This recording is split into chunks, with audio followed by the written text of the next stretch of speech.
स्वागत है आप सभी का एक बार फिर से एक्सीलेंट क्लासेस में। और आज हम क्या पढ़ने वाले हैं? आज हम पढ़ेंगे क्लास 9th के बायोलॉजी का फर्स्ट चैप्टर, जो बहुत ही इंटरेस्टिंग है, प्यारा सा चैप्टर है, खूबसूरत सा चैप्टर है। क्यों है? क्योंकि ये फंडामेंटल यूनिट ऑफ लाइफ है। जी हाँ, फंडामेंटल यूनिट ऑफ लाइफ। क्यों कहते हैं इसे फंडामेंटल यूनिट ऑफ लाइफ, और ये इतना इंटरेस्टिंग क्यों है? तो चलो समझते हैं इसे कि ऐसा हम क्यों कह रहे हैं। तो सी, ये क्या है? सेल। सेल को क्या कहा गया है? The cell is the fundamental structural and functional unit of life. Cell is the fundamental structural functional unit of life है। और ऐसा क्यों कहा गया है, इस चीज को हम समझेंगे। पहले ये समझ लेते हैं why this is unit of life. यहाँ यूनिट ऑफ लाइफ कहने से क्या मतलब है हमारा? तो देखो बच्चों, यूनिट ऑफ लाइफ का मतलब है यहाँ हम उन सभी लिविंग ऑर्गेनिजम्स की बात करेंगे, लिविंग थिंग्स की बात करेंगे, जिनके बारे में हमें समझना है, जिसे हम कहते हैं कि ये चीजें सांस ले रही हैं, ये जिंदा हैं। ऐसी चीजों की स्टडी हम करेंगे और इसे ही यूनिट ऑफ लाइफ कहते हैं। यही लिविंग थिंग्स होते हैं। और ये मेड अप किस चीज से बने होते हैं? तो they are made up of cell. ये सेल से बने होते हैं और इसीलिए सेल को फंडामेंटल यूनिट ऑफ लाइफ कहते हैं। फिर भी समझ में नहीं आया? मैम आपने क्या कहा? हमें कुछ भी समझ में नहीं आया। तो नहीं आया तो कोई घबराने की बात नहीं है, हम इसे अभी समझ लेंगे। तो देखो, ये इस तरीके का स्ट्रक्चर होता है सेल का। सेल के अंदर बहुत सारी चीजें होती हैं, आपको दिख रहा होगा। अब ये सब चीजें क्या हैं, इसे हम वन बाय वन आगे कवर करेंगे। तो सी, फर्स्ट हम सेल को देखते हैं। देखो, सेल कुछ इस तरीके का होता है। सेल कुछ इस तरीके का होता है। अब क्या सेल सिर्फ सर्कल में होता है? नहीं, ऐसा बिल्कुल नहीं है। सेल सिर्फ सर्कल नहीं होता है, बहुत सारे शेप्स होते हैं सेल के, उसे हम आगे पढ़ेंगे। तो ये क्या है बच्चे? सेल। जब सेल इस तरह से अकेला होता है, और क्या होता है अगर ये सेल बहुत सारे एक साथ आ जाएं, क्या होगा फिर? ये जब सेल बहुत सारे एक साथ आ जाएंगे तो देखो एक रूम बना देंगे, है ना? तो इसे हम क्या कहते हैं? इसे हम क्या कहते हैं? इसे हम टिश्यू कहते हैं। क्या कहते हैं? टिश्यू कहते हैं।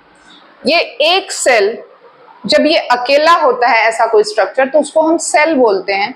और ये सेल जब एक साथ आ जाता है ना, तो इसको हम टिश्यू बोलते हैं। और यही टिश्यू जब बहुत सारे एक साथ आ जाएं, ये बस एग्जाम्पल के लिए मैं बता रही हूँ, ऐसे समझने के लिए। ऐसा स्ट्रक्चर हो ये कोई जरूरी नहीं है, इसका शेप साइज बहुत डिफरेंट होता है ना? तो ये जब एक साथ आते हैं तो टिश्यू क्या बनाते हैं? ऑर्गन्स बनाते हैं। क्या बनाते हैं? ऑर्गन्स बनाते हैं। ऑर्गन किसको बोलते हैं? अगर बोला किसी ने भी कि ऑर्गन समझ में नहीं आया तो बड़ी मार पड़ेगी। अरे बच्चे, ऑर्गन किसको बोलते हैं? जो हमारा हार्ट है, जो लंग्स है, जो ब्रेन है, जो किडनी है, यही तो ऑर्गन्स होते हैं।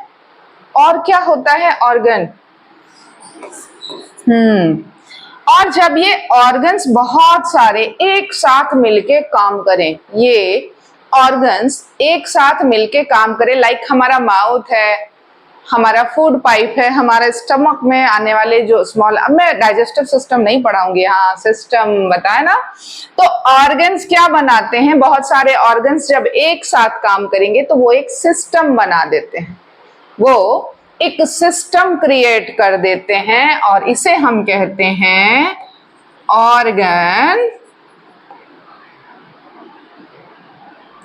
Organ system. इसे हम कहते हैं ऑर्गन सिस्टम। और ये ऑर्गन सिस्टम, जब ये डिफरेंट ऑर्गन सिस्टम एक साथ आके काम करेंगे तो उसे हम कहते हैं ऑर्गेनिज्म। समझ में आया? उसे हम कहते हैं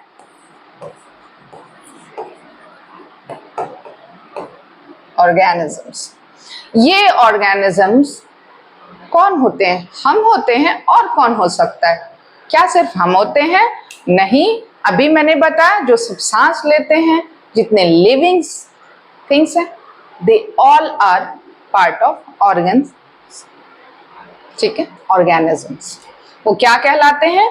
ये सब ऑर्गेनिजम्स कहलाते हैं। तो क्या समझ में आया कि एक सेल जब साथ में आया तो उसने टिश्यू बनाया, और जब बहुत सारे टिश्यू एक साथ आए तो ऑर्गन्स बना, और जब बहुत सारे ऑर्गन्स, नहीं मुझे अच्छे से नहीं आता है, ये लो तुम्हारा दिमाग है, ये तुम्हारा दिमाग है खाली सा, और ये बनाते हो तुम दिल, जो ऐसा बिल्कुल नहीं होता है ना। और ये बना तुम्हारा किडनी। अब इस तरह से मैं अगर सारे सिस्टम बनाऊंगी तो तुम लोग बेहोश हो जाओगे मेरी ड्राइंग देख के। तो बेहोश नहीं होना है, अभी पढ़ाई करनी है। ओके, तो ये सारे ऑर्गन मिलके बनाएंगे ऑर्गन सिस्टम।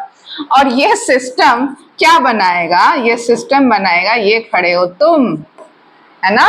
ऑर्गेनिज्म क्या सिर्फ तुम हो? नहीं, बहुत सारे कीड़े मकोड़े भी होंगे, बहुत सारे ये कीड़े मकोड़े भी तुम हो, जो पिछले जन्म में थे, अगले जन्म में थे, पता नहीं कहाँ थे। तो ये बना ऑर्गेनिज्म। ओके, तो सेल से बने टिश्यू, टिश्यू से बने ऑर्गन्स, ऑर्गन से बना ऑर्गन सिस्टम, और ऑर्गन सिस्टम से बना ऑर्गेनिज्म। एंड फाइनली जो ऑर्गेनिज्म है वो किससे बना हुआ है? तो सेल से बना हुआ है। अब समझ में आया इसे फंडामेंटल यूनिट ऑफ लाइफ क्यों बोलते हैं। और सिर्फ फंडामेंटल ही नहीं, ये इसको हम स्ट्रक्चरल एंड फंक्शनल यूनिट कहते हैं। स्ट्रक्चरल, देखो स्ट्रक्चर बना रहा है, फंक्शनल क्यों? क्योंकि ये बहुत सारे सिस्टम है। अब मुझे ये बताएगा कोई कि कितने सिस्टम है हमारे बॉडी में? नहीं पता है, पीछे जाओ क्लास 7th में, देयर आर 7 सिस्टम्स, है ना। अरे भाई, रेस्पिरेटरी सिस्टम है, डाइजेस्टिव सिस्टम है, एक्सक्रीटरी सिस्टम है, और भी सिस्टम्स है। मैं सब सिस्टम पढ़ाने नहीं बैठूंगी अभी। तो यहाँ पे हम पढ़ लेंगे इसको, the cell is the fundamental structural and functional unit of life. और इसीलिए सेल बहुत ही इंपॉर्टेंट है, क्योंकि सेल नहीं होगा तो हम भी नहीं होंगे। चलिए आगे पढ़ते हैं।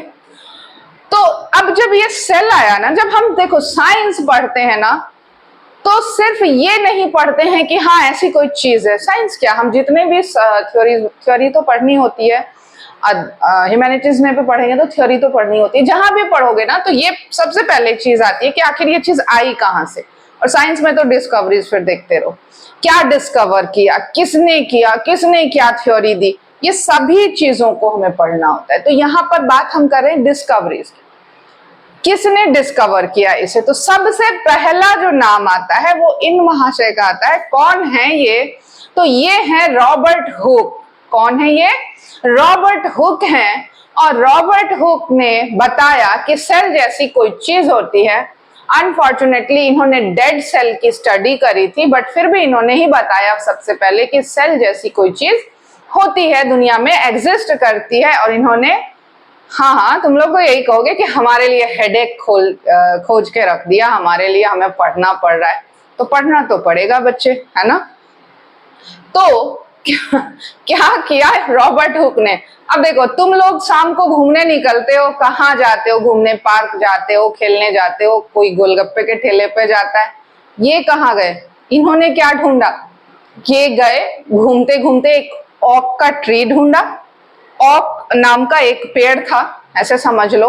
उस पेड़ की छाल, जिसको बोलते हो ना आउटर लेयर जो होता है, जो रिगिड सा वो बाहरी सेल होता है ना, बाहरी हिस्सा, उसे ये तोड़ के लाए और उसे अपने घर में, अपना जो इन्होंने माइक्रोस्कोप बना रखा था उसके थ्रू उस पर स्टडी करी इन्होंने, कि इस तरीके से इनको नजर आया। क्या नजर आया इनको?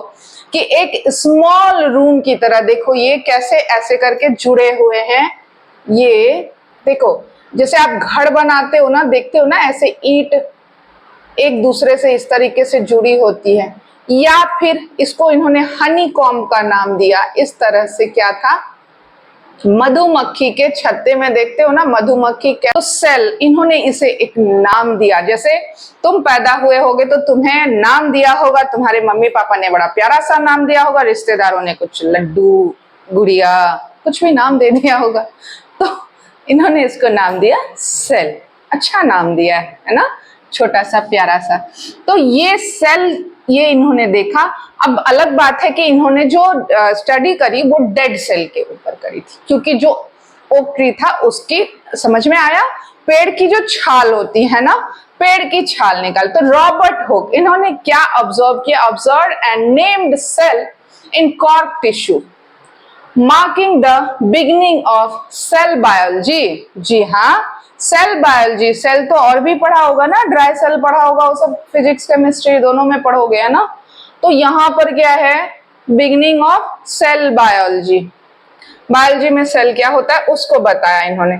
उसके बाद दूसरे कौन आए, एंटोनी वैन ल्यूवेनहॉक, है ना, एंटोनी वैन ल्यूवेनहॉक आए और इन्होंने लिविंग सेल के बारे में बताया, जो कि ये हैं, ये महाशय, इनकी शक्ल याद रखना जरूरी नहीं है, वो नहीं पूछेगा कि कैसे दिखते थे, मतलब ऋतिक रोशन के जैसे दिखते, सलमान खान के जैसे दिखते, ये कोई नहीं पूछेगा, बस इनका नाम याद रखना, इन्होंने क्या डिस्कवर किया है वो याद रखना है। तो चलो यहाँ देखते हैं, एंटोनी वैन ल्यूवेनहॉक ने क्या बताया।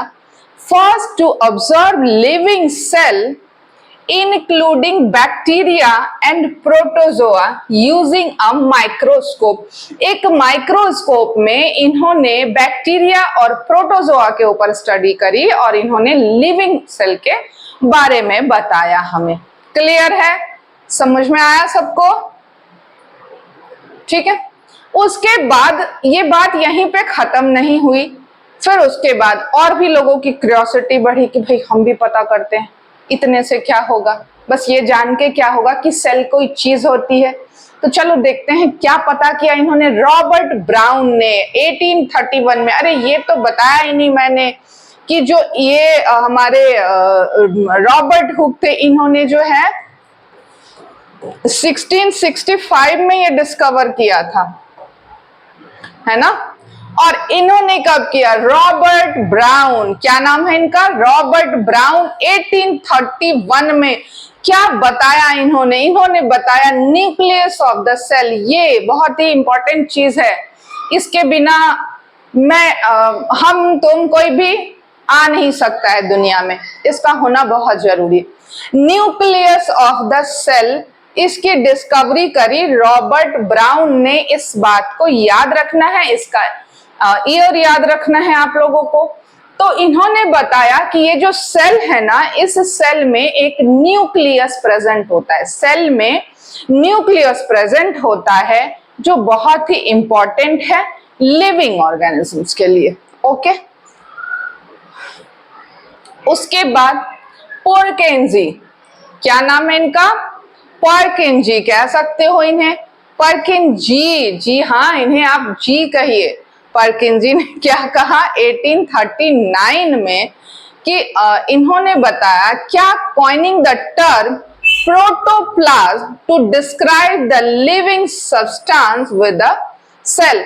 और इन्होंने प्रोटोप्लाज्म को डिस्कवर किया, इन्होंने प्रोटोप्लाज्म के बारे में बेसिकली स्टडी करी थी, तो ये चीजें हमें बताई।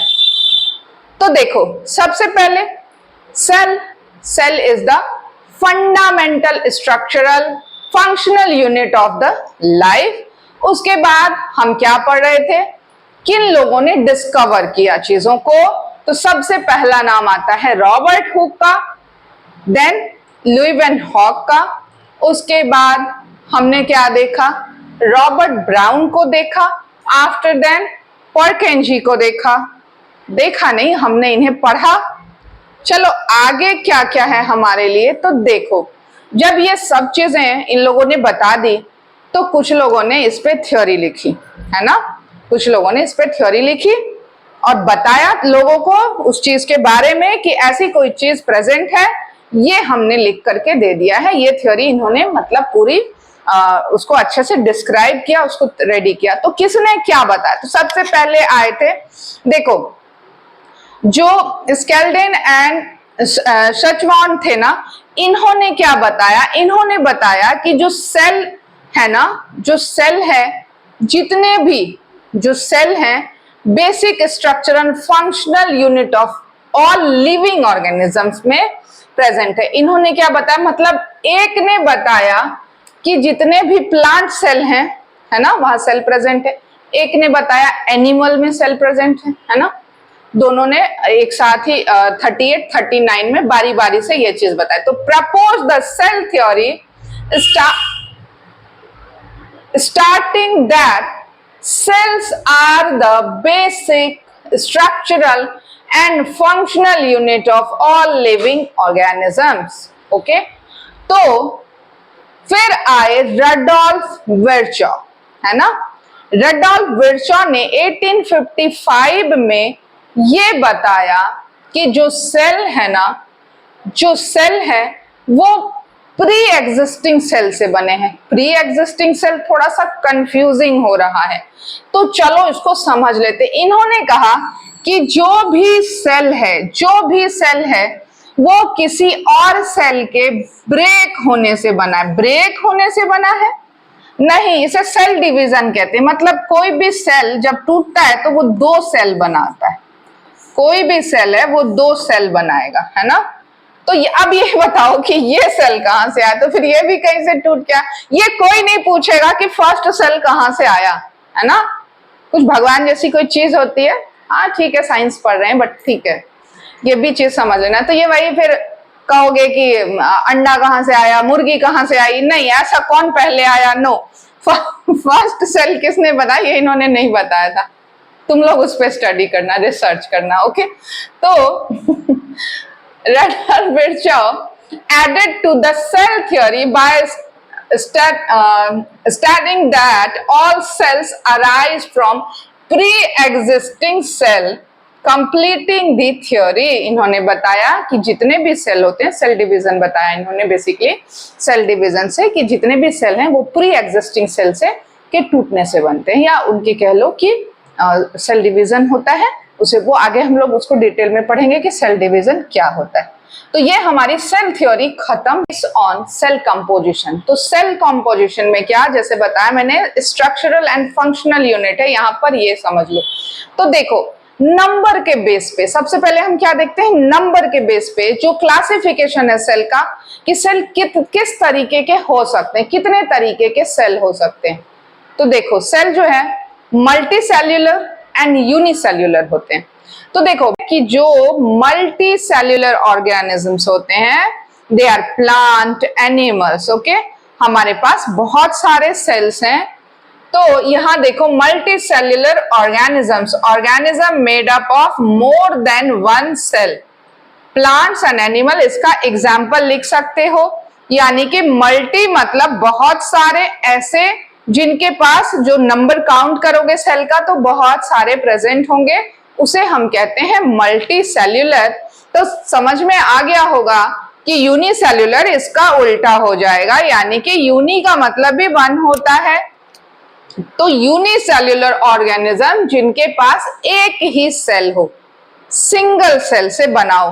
क्या सिंगल सेल से कोई ऑर्गेनिज्म बन सकता है? तो जी हाँ, बना हुआ है। बन सकता क्या है, ऑलरेडी बना हुआ है।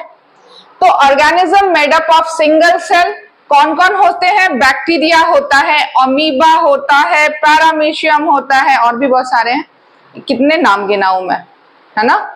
तो एग्जाम्पल के लिए हमारे पास इतना काफी है। जो बैक्टीरिया है, अमीबा है, देखो अमीबा एक ही सेल लेके बेचारा जीता है, बैक्टीरिया एक ही सेल लेके जी रहा है। ऐसे भी बेचारे ऑर्गेनिज्म से नहीं, वो इसी में खुश है, काफी है। तो यूनिसेल्यूलर तो कैसे, अब देखो नंबर के बेस पे बांट रहे हैं, multi cellular organisms, unicellular organisms. Next shape देखो कैसे होते हैं, जो डिफरेंट शेप होते हैं। मैंने कहा था ना स्टार्टिंग में कि सेल सिर्फ सर्कल नहीं होता है, जो सेल का शेप होता है वो सिर्फ सर्कल नहीं होता है, डिफरेंट काइंड्स ऑफ शेप होते हैं। तो सबसे पहले देखो यहाँ पे व्हाइट ब्लड सेल कैसा लग रहा है।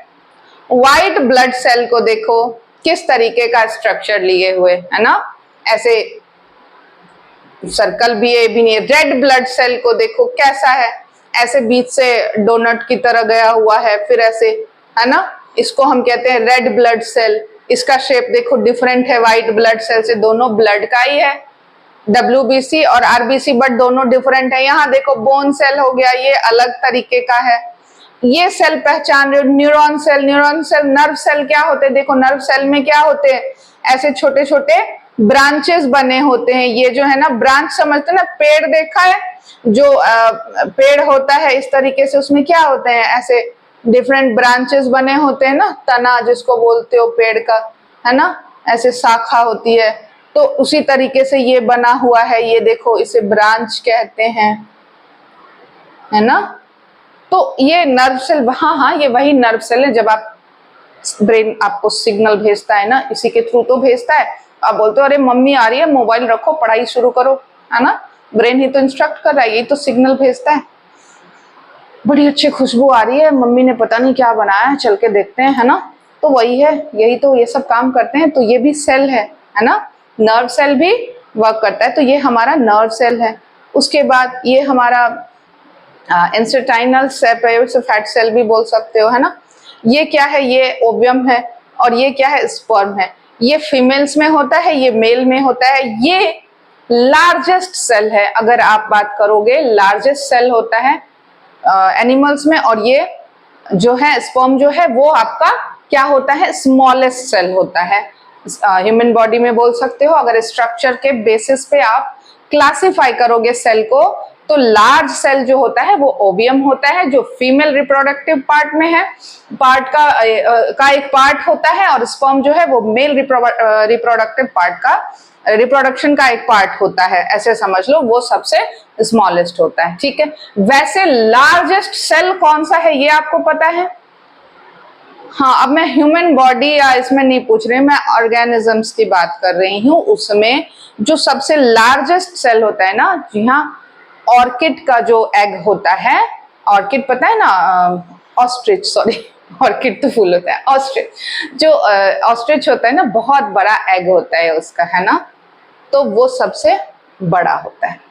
अब देखो टाइप ऑफ सेल, सेल कितने टाइप के होते हैं, तो प्रोकैरियोटिक सेल और यूकैरियोटिक सेल होते हैं।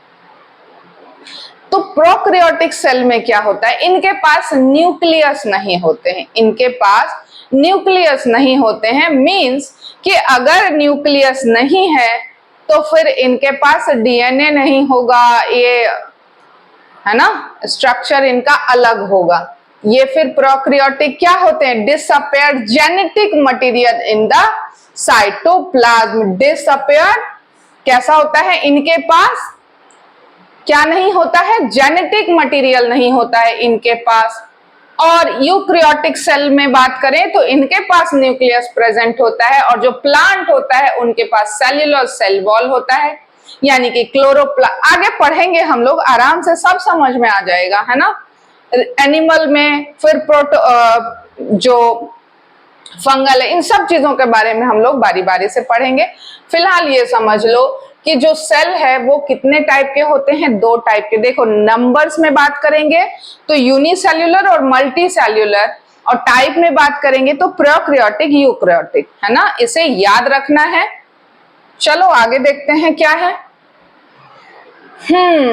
ये क्या है, ये फंडामेंटल कंपोनेंट्स हैं जो सेल बनाता है। क्या बनाता है, जो सेल है ना वो किन चीजों से बना है। मैंने स्टार्टिंग में एक स्ट्रक्चर दिखाया था, आगे मैं बना के भी दिखा दूंगी। एक स्ट्रक्चर दिखाया था कि सेल है, सेल में बहुत सारी चीजें प्रेजेंट है, वो क्या क्या चीजें हैं। तो सेल में देखो, जो फंडामेंटल स्ट्रक्चरल्स की बात करें तो पहले सेल मेम्ब्रेन है, वो इस तरीके का होता है। क्या है वो आगे देखेंगे। ये न्यूक्लियस हो गया हमारा, देन है cell organelles, cytoplasm and cell wall. अब देखो ये सेल ऑर्गेनल्स है ना, तो ये जो चीजें आप देख रहे हो, ये जितनी भी चीजें आप देख रहे हो, ये सब क्या है, ये सब सेल ऑर्गेनल्स हैं, ये सारे सेल ऑर्गेनल्स हैं। ये सब जो हैं सेल ऑर्गेनल्स हैं, जो राइबोसोम्स है, जो एंडोप्लाज्मिक रेटिकुलम है, माइटोकॉन्ड्रिया है, गोल्जी अपार्चर है, क्लोरोप्लास्ट है, लाइसोसोम है, सेंट्रोइड्स है, माइक्रोट्यूबल्स है, ये सब क्या है? तो बच्चे ये सब हमारे सेल ऑर्गेनल्स के पार्ट हैं, इसीलिए इसे एक नाम दिया गया है सेल ऑर्गेनल्स, है ना। ये सारी चीजें, जैसे हमारे बॉडी में क्या है, डिफरेंट ऑर्गन्स हैं, ऐसे ही सेल के अंदर, सेल ऑर्गेनल्स के अंदर ये सारी चीजें हैं। तो cell membrane, nucleus, cytoplasm, cell organelles and cell wall, ये सभी चीजों के बारे में पूरी डिटेल में पढ़ना है हम लोगों को, पूरे डिटेल्स में समझना है इसे। तो सबसे पहले फंक्शन क्या समझना है, स्ट्रक्चर एंड बेसिक फंक्शन। तो this components work together to maintain cellular homeostasis and perform essential life activities. Yes. क्या क्या बोल दिया मैम ने, अरे अरे अरे, ये क्या हुआ? चलो एक सेल बनाते हैं, हाँ सर्कल ही ले लेते हैं। ये है सेल, ये क्या है? सेल है। आप जब भी सेल को देखोगे तो सेल का ये आउटर कवर कहाँ पर, बाहर की तरफ, अंदर की तरफ नहीं। मेरी ड्राइंग थोड़ी सी खराब है, कोई हंसेगा नहीं, ब्यूटीफुल सा ड्राइंग बनाया है, फिर से बनाते हैं। सी नहीं कोई बात नहीं, कोई बात नहीं, ये रहा आउटर लेयर। इस तरीके का जो लेयर देखोगे सेल के ऊपर, ये होता है सेल मेम्ब्रेन। हाँ, सेल मेम्ब्रेन को ही प्लाज्मा मेम्ब्रेन कहते हैं भाई। वैसे ही जैसे आपका नाम सूरज, राजीव, कुछ भी होगा, लेकिन घर में आपको लड्डू, उल्लू, कुछ भी बुलाते हो दो नाम है आपके, वैसे ही यहाँ पर है सेल मेम्ब्रेन को ही प्लाज्मा मेम्ब्रेन कहते हैं। Don't be confused, okay. Cell membrane और प्लाज्मा मेम्ब्रेन एक ही होते हैं दोनों। और प्लाज्मा मेम्ब्रेन के बाहर आप देखोगे ऐसे एक कवर होता है, दूसरे कलर से बना दूं। सेल मेम्ब्रेन के बाहर इस तरीके से जो होता है, ये होता है क्या? Cell wall. ये क्या होता है? सेल वॉल होता है। और सेल वॉल, उसके बाद इसके अंदर ये जो बीच का पार्ट होता है ना, ये जेली लाइक सब्सटेंस से फील होता है। किससे फील होता है? ये पूरा भरा हुआ रहता है। किससे भरा हुआ रहता है? एक जेली लाइक सब्सटेंस होता है, जिसे क्या कहते हैं? देखो सेल वॉल, यहाँ पे देखो मैंने बताया था सेल मेम्ब्रेन आउटर लेयर, उससे outer cell wall, then cytoplasm. क्या है ये हमारा? साइटोप्लाज्म। ये जो जेली लाइक स्ट्रक्चर दिखा आपको, इसको कहते हैं साइटोप्लाज्म, है ना। और साइटोप्लाज्म के बीच में यहाँ पर क्या होता, मतलब साइटोप्लाज्म के बीच में नहीं, इस सेल के, अब यहाँ पर एक और कंफ्यूजन तुम लोगों को क्रिएट होती है। ये होता है हमारा न्यूक्लियस, ऐसे छोटा सा एक पॉइंट सा देखते हो ना सेल में, ये होता है न्यूक्लियस। तो अब न्यूक्लियस क्या बीच सेंटर में ही होता है? पहली बात तो से 3D शेप में होता है, 2D शेप में होता नहीं। तो यहाँ पर इस चीज को समझना है। तो सेल क्या यहीं पर होता है, बीच में ही होता है क्या? नहीं, सेल तो मतलब कहीं भी होता है। जो न्यूक्लियस है क्या वो सेंटर में ही होता है? तो नो, कोई ऐसा बोले तो ऐसा कुछ भी नहीं है। यहाँ पर भी हो सकता है, यहाँ पर भी हो सकता है, यहाँ पर भी हो सकता है। उसका जहां मन करेगा वो वहां हो सकता है, बाहर नहीं हो सकता है, सेल के अंदर ही हो सकता है। तो न्यूक्लियस का अपना एक स्पेसिफिक प्लेस होता है हर एक सेल में उसका। हाँ, वो एक ही पॉइंट लेकर के रहेगा, तो इसका मतलब ये नहीं कि वो सेंटर में ही रहेगा, जहां कन्वीनियंट होगा वो वहां पर रहेगा। और इसी न्यूक्लियस के आसपास आप इस तरीके के बहुत सारे शेप देखोगे बने हुए। न्यूक्लियस के आसपास बहुत सारे इस तरीके के डिफरेंट तरीके के शेप बने हुए दिखते हैं ना आपको, उसको हम, जो सेल ऑर्गेनल्स होता है वो कहलाता है ये। तो ये एक स्ट्रक्चर देखो, कितना प्यारा, कितना सुंदर स्ट्रक्चर, कितना सुंदर स्ट्रक्चर बना है सेल का। इससे अच्छी ड्राइंग क्या हो सकती है ना बच्चों? करें, कमेंट करें। Thank you for watching.